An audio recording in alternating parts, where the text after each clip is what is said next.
Olha, como você sabe, o Fala Brasil deste sábado é especial. Vai até o meio-dia justamente para tirar todas as suas dúvidas, as nossas dúvidas sobre o coronavírus. Um dos nossos convidados para esta missão, mais uma vez, é o infectologista Álvaro Costa, do Hospital Emílio Ribas. Doutor Álvaro, uma alegria estar com o senhor mais uma vez, ajudando a esclarecer muitas dúvidas.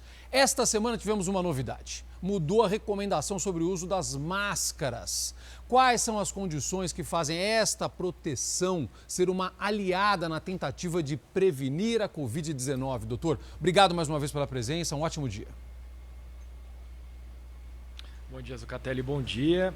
Convém a gente citar que as máscaras de pano, tecido versus as máscaras de uso para o hospital. Essas máscaras do hospital, a gente sabe que a gente provavelmente vai ter desabastecimento, a gente tem esse problema futuro aí de faltar máscara para os hospitais, então eu vou reservar o uso dessa máscara de uso hospitalar para essa situação. Agora, máscaras de tecido, de pano, sim, para a população em geral, tomar alguns cuidados com relação a, quando for usar essa máscara, cobrir bem narina, boca, é fundamental. Tá? Ter uma periodicidade de troca dessa máscara, então você vai ter que ter alguma máscara reserva para andar com você, então 2 ou 3 máscaras. Tá percebendo que a máscara tá úmida, tá com sujidade, você vai trocar, bota dentro de um saquinho, reserva essa máscara, tem uma máscara reserva. E outro detalhe importante, cuidado na hora de colocar a máscara, cuidado na hora de tirar a máscara, então não colocar a mão na face anterior, porque se você fizer isso, pode, como a máscara funciona como um anteparo, pode bater algum vírus ali, na hora que você coloca a mão na frente da máscara, você pode se contaminar. Então, se acontecer isso, vai ter que higienizar as mãos. Então, é uma estratégia nova, das últimas semanas ela apareceu, a gente tem recomendado que a população use no ambiente fora de casa, vai pegar metrô, nas aglomerações, usar a máscara de tecido, mas com esses cuidados que são importantes, porque a máscara pode ser um aliado, mas também, se você não fizer um uso adequado, ela pode até ser um meio de contaminação. Então, tomar cuidado quando for utilizar as máscaras de tecido e de pano.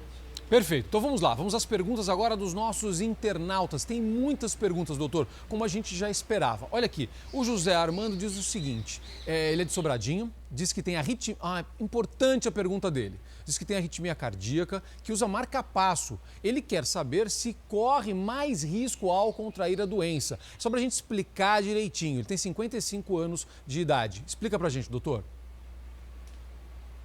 José, é o seguinte, você tem uma arritmia, mas você também tem insuficiência cardíaca, ou seja, a bomba, o funcionamento do seu coração já é um pouco prejudicado. Então, você é um cardiopata, então teoricamente você está dentro das populações de risco para ter uma forma mais grave da doença. Então, qual que é a orientação que a gente dá para você? Primeiro, tratar bem essas doenças de base, problemas do coração, você tem que estar bem compensado, tomando as medicações que o médico te orientou, redobrar as atenções com relação a, quando você for sair de casa, evitar realmente ter a questão do isolamento como uma estratégia importante para se prevenir, tomar a vacina de influenza se você ainda não tomou, você tem uma indicação de tomar, e redobrar mesmo a atenção, aumentar a frequência de higienização das mãos, se você for sair e tiver que fazer alguma coisa, minimizar o tempo que você fica na rua, pode usar máscara de pano tecido se você tiver. Então, entenda que ter um problema no coração realmente é um fator de risco para formas mais graves. Então, recomendação, redobre as atenções quando você for fazer atividades cotidianas aí, principalmente higienização, e agora a questão de usar máscara de pano também vem como uma nova ferramenta de prevenção. Muito boa, excelente pergunta. A próxima também é ótima, doutor. O Rafael é de São Luís do Maranhão. Ele quer saber se uma pessoa pode ser contaminada 2 vezes, ou seja, curada, recuperada de coronavírus, se não existe vacina para a doença. Ele quer saber sobre essa história da possibilidade de uma segunda contaminação. É muito boa a pergunta do Rafael. Tem muita gente com dúvidas sobre isso, doutor.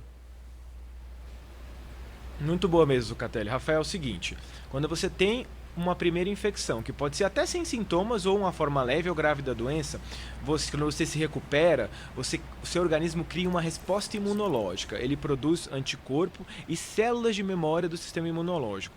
Então, o que vai acontecer se você novamente entrar em contato com a doença pelo vírus SARS-CoV-2?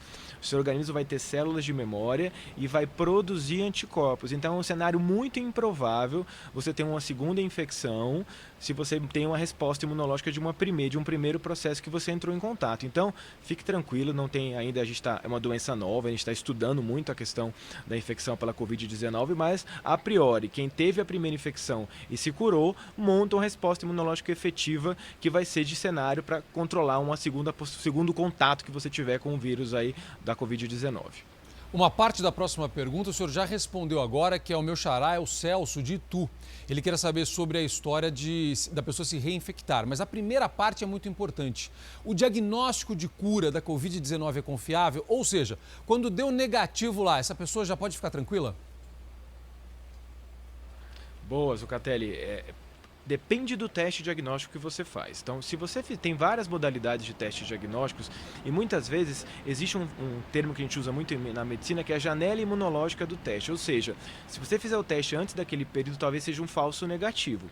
Então, o que acontece? Vai depender se ele está tendo sintomas ou não, qual o teste que ele fez, se foi um teste molecular, se foi um teste baseado em anticorpo. Então, assim, ele melhorou, saiu do quadro clínico lá da doença, fez um teste, veio positivo, então teoricamente ele está curado. Agora, se ele não tem sintomas, depende do momento que ele fez o teste, a gente vai ter que rever a situação, cada caso é um caso, depende do teste que ele fez, mas se ele melhorou e tem um teste positivo, teoricamente ele está curado. E a questão da reinfecção, como a gente já comentou, teve uma primeira doença, montou resposta imunológica, é um cenário bastante improvável pela resposta prévia, esse anticorpo ali circulando, que você tenha uma segunda infecção. Muito boa. Próxima pergunta é excelente também, o Antônio de Campos do Jordão. E essa dúvida é de muita gente. Ele diz, eu tenho 56 anos e quero saber se preciso me vacinar. A pergunta dele é muito boa, porque a gente fala acima de 60, quem é que tem que tomar vacina? É para todo mundo tomar vacina? Doutor, ajuda a gente aí. Essa é uma boa pergunta do Antônio. Seguinte, a vacina de influenza é uma vacina extremamente importante, mas existem algumas indicações de tomar essa vacina, né? Então, pessoas acima de 60 anos, o Ministério da Saúde tem o Programa Nacional de Imunizações, ele contempla essa vacina para esses grupos, mas também levar em consideração que outros grupos também são contemplados com a vacina de influenza, principalmente pessoas que têm comorbidades, problemas de pneumopatia crônica, paciente asmático, paciente que tem alguma doença imunológica. Então, no seu caso, teria que avaliar se você tem alguma outra indicação, sem ser a idade, para que você vá aos postos e seja oferecida a vacina de influenza, ok? Perfeito. Doutor, a gente vai fazer uma outra pergunta agora a partir de uma informação que nós recebemos do Rio Grande do Sul, de uma pessoa que foi infectada e, na verdade, um bebê. E aí a gente tratou sobre esse assunto aqui, porque a gente tinha informação de que não passa da mãe para o bebê, mas pode se contaminar no parto, foi uma dúvida que surgiu. E aí o outro ponto é a questão das visitas. Quer ver um vídeo? Antes da gente fazer a pergunta, a gente mostrou aqui durante essa semana um vídeo de uma senhora, uma bisavózinha, que foi conhecer o bisneto. Olha que bonito esse vídeo, Salsi, Fabiana, olha só. Ela foi conhecer o bisnetinho novo pela janela do carro. Isso era uma proteção para ela e também para a bebezinha. E é isso que eu queria saber, doutor. A questão dos recém-nascidos, a questão das crianças muito pequenas, a partir dessa informação da contaminação de um bebê lá em Porto Alegre. Me ajuda aí, doutor. Bonito o vídeo, né, Zucatelli? Bem, seguinte, a população, essa faixa etária, recém-nascido, criança, tem poucos estudos dessas populações. Mas vamos pensar pelo bom senso, né? Então a gente sabe que tem caso de transmissão não através é importante, aleitamento não transmite, então não contraindicar o aleitamento materno, essa é uma informação que a população tem que entender, mas esse distanciamento nas visitas, quem for visitar, evitar, manter uma distância, não pegar aquela história de pegar no colo, ver o bebê, isso tem que ser evitado mesmo nesse momento.